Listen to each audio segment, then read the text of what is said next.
ഉമ്മ വന്നിട്ട് എനിക്ക് സൂചന തരുന്ന പോലെയും എന്നെ വഴക്ക് പറയുന്ന പോലെയാണ് ആ ശനിയാഴ്ചത്തെ എപ്പിസോഡിൽ ഫസ്റ്റ് എപ്പിസോഡിൽ ശനിയാഴ്ചത്തെ എപ്പിസോഡിൽ ഒരു ഉമ്മ വന്നിട്ട് പറയുകയും എൻ്റെ പേരെടുത്ത് പറയുകയും ലാലേട്ടൻ എൻ്റെ പേരെടുത്ത് ഷാനവാസിനെ കുറിച്ച് ചോദിച്ചപ്പോൾ ഷാനവാസ് നന്നായി കളിച്ചതായിരുന്നു, പക്ഷേ ഈയിടെയായിട്ട് കുറച്ച് ഡൗൺ ആയിട്ടുണ്ട് എന്ന് പറഞ്ഞത്.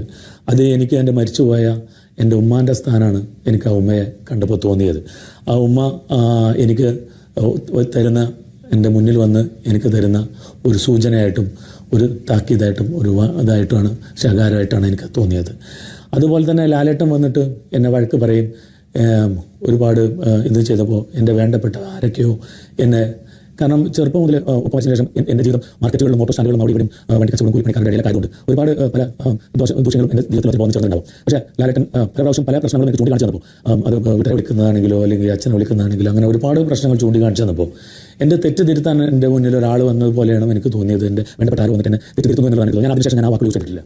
പക്ഷേ ഇപ്പോഴും ഇവിടെ ഞാൻ വന്ന അന്ന് മുതൽ എടി പൊടി എന്ന് ഇങ്ങനെ കേട്ടുകൊണ്ടേയിരുന്നതാണ്.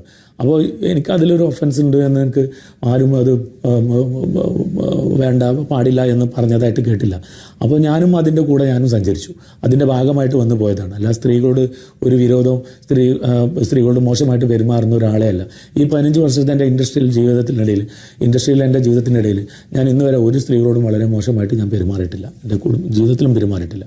പക്ഷേ ആ ഒരു ചീത്തപ്പേര് എനിക്ക് കഴിഞ്ഞ വീക്കെൻഡ് എപ്പിസോഡിൽ എനിക്ക് കിട്ടിയപ്പോൾ എൻ്റെ സത്യം പറഞ്ഞാൽ എൻ്റെ മനസ്സ് ഒരുപാട് വേദനിച്ചു. എന്നാലും ആ ഉമ്മ വന്നും ആ ബ്രദർ വന്നിട്ടും ലാലേട്ടൻ വന്ന് വഴക്ക് പറഞ്ഞപ്പോഴും ഇപ്പം ഞാൻ ചിന്തിക്കുമ്പോൾ എനിക്ക് പുനർചിന്തനത്തിലുള്ളൊരു സമയമാണ് എനിക്ക് തന്നതെന്ന് എനിക്ക് മനസ്സിലായി. അതുകൊണ്ട് ഞാൻ അതിൽ നിന്നും ഒരുപാട് മാറി ചിന്തിച്ചു. പക്ഷേ മാറി ചിന്തിക്കാത്ത ഒരാളുണ്ടായിരുന്നു, അക്ബർ. വേറൊന്നുമല്ല, ആ ലാലേട്ടൻ വന്നിട്ട് പോലും എടി പൊടി എന്നുള്ള വിളികൾ പാടില്ല, അത് സ്ത്രീ വിരുദ്ധമാണ്, സ്ത്രീകൾക്ക് എതിരെ മോശമായിട്ട് സംസാരിക്കുന്നതാണ് എന്ന് പറഞ്ഞ് സൂചന, എന്നെ മാത്രമല്ല അക്ബർ പോലും എടി പൊടി എന്ന് എല്ലാ പിള്ളേരും വിളിക്കുന്നതാണ്. അപ്പോൾ ഇത് എന്നെ മാത്രം വഴക്ക് പറഞ്ഞതല്ല, എല്ലാവരോടും അത് പാടില്ല എന്നുള്ള വാണിംഗാണ് തന്നത്. പക്ഷേ അന്ന് ലാലേട്ടൻ പറഞ്ഞ് ലാലേട്ടൻ്റെ എപ്പിസോഡ് കഴിഞ്ഞ് അന്ന് രാത്രി തന്നെ ഇവിടെ നമുക്ക് ലക്ഷറി ബഡ്ജറ്റിലൂടെ നമുക്ക് കിട്ടിയ പാല് അത് എല്ലാവർക്കും കോമൺ ആയിട്ടുള്ളതാണ്. അത് പക്ഷേ അക്ബർ അടക്കം ആര്യനടക്കമുള്ള ടീം അവർ സ്വന്തമായിട്ട് ആരോടും ചോദിക്കാതെ അത് കട്ടെടുക്കുന്ന പ്രവണതയും അത് ചോദ്യം ചെയ്ത അനുവിനോട് എടി പോടി എന്ന് വീണ്ടും ആവർത്തിക്കുകയും ചെയ്യുന്നുണ്ട്. അപ്പോൾ ലാലേട്ടൻ പോലും പറയുന്നത് കേൾക്കാത്ത അക്ബർ ഇവിടെ നിൽക്കാൻ യോഗ്യനല്ല എന്ന് എനിക്ക് തോന്നുന്നു.